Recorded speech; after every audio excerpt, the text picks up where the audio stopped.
All right, so welcome back to Marketing Food Online, and in this video, I'm going to dive into a great question about CoPackers and how do you approach them with your final product and what do they need from you in order to mass produce your food product in private labeling.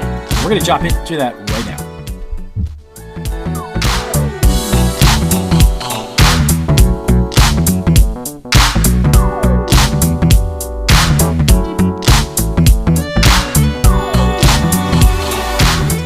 All right, guys, so welcome back to Marketing Food Online. My name is Damien, and I am the founder of Marketing Food Online and a food entrepreneur for over 12 years. Me and my wife operate 6 online food businesses, and we help you get your food product up and running or start a food business. I've actually also owned and operated Italian bakeries, retail store, bakeries as well, and I've had a lot of experience in the food industry, so I love doing our videos to help other food entrepreneurs achieve their dreams and goals of getting their food business started. So in this video, I'm actually covering a question. Let's see, there it is right there. Vince DeSantis actually asked a great question about CoPackers. This is one of the most popular topics that I get questions about, CoPackers and private label companies. And really quick, if you're not really familiar with what they are, these are companies that can take your food product and mass produce them for you. So in essence, if you have like a salsa recipe that you want to produce and you've sold it and you've got the idea to get online or maybe retail stores, but you need to produce, hundreds of it or even thousands of units, CoPackers can do that for you. Now, it's not something that definitely happens overnight. You have to find the right CoPacker, definitely for sure, for starters. And you need to make sure that they are the type of facility that does the product that you have. But his question was, thanks for making this video.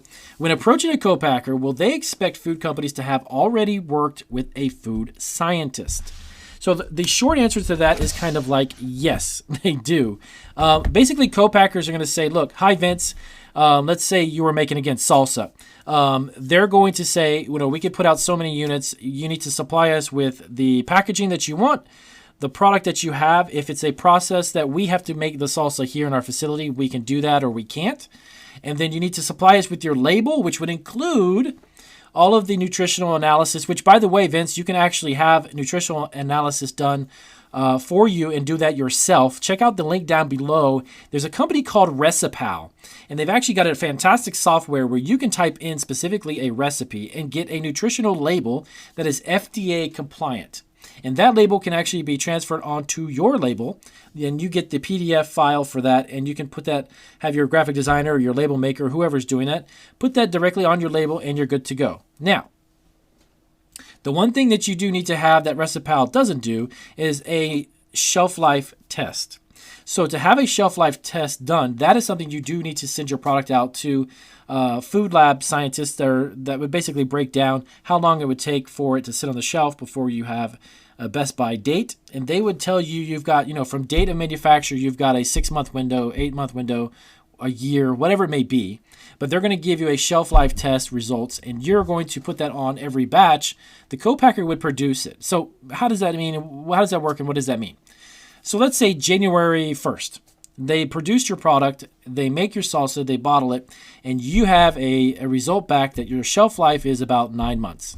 So that batch would be produced and have a 9-month shelf life, and it would be stated and stamped on the label as that set of batches, that particular set of product, has a 9-month shelf life. So do you need to go to a scientist to have that done before?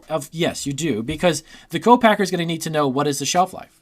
They're going to need to know, if we produce this product today for you, Vince, how long out do you have for it? What's the window of best buy? Okay. And you're going to say, well, I've had it tested. I've got 9 months, 10 months, or 11 months, whatever it is. So they're able to put the right date, the best buy date on there based upon that specific batch that was made on January 1st. You follow what I'm saying? So you definitely want to have that done prior to approaching a CoPacker. Now, with that said, some CoPackers, not a lot of them, but some CoPackers do offer services and additional fees that they can help you with certain things. It could be potentially a label production, like a label logo or design. It could be the nutritional analysis. They could offer that. They could even have a shelf life test. There could be a food scientist that's available on staff that you could pay to have them do that. Of course, it's going to cost you money to do that. But some of them offer it, some of them don't. Again, that's going to vary based upon who you're dealing with and what they're going to be able to do for you. Okay. Now, the type of product you make has a big factor with that as well. Okay. A lot of times if you're dealing with dry spices, or if you're dealing with a nut blend, if you're dealing with a potato chip, or if you're dealing with a granola, the process to manufacture that and co-pack it is different than, let's say, someone who's doing stew. If you have a recipe for stew that's going to be put into a can, obviously the producing of that product is going to be totally different. So keep that in mind. So I do hope that helps you out, Vince. If you've got any more questions, do let me know. And if you guys have more questions about co-packers or private label companies and how they potentially could work for you, let me know in the comments down below, and I will hop on that question as soon as I can. Thanks, guys. Thanks for watching Marketing Food Online. And if you are looking to create your own food truck, start a home-based food business under the cottage food law, franchise a food operation, start a packaged food business, private label your own food product, sell on Amazon, get your own online store, or sell food online, remember to subscribe and check out these videos for more resources. Take care.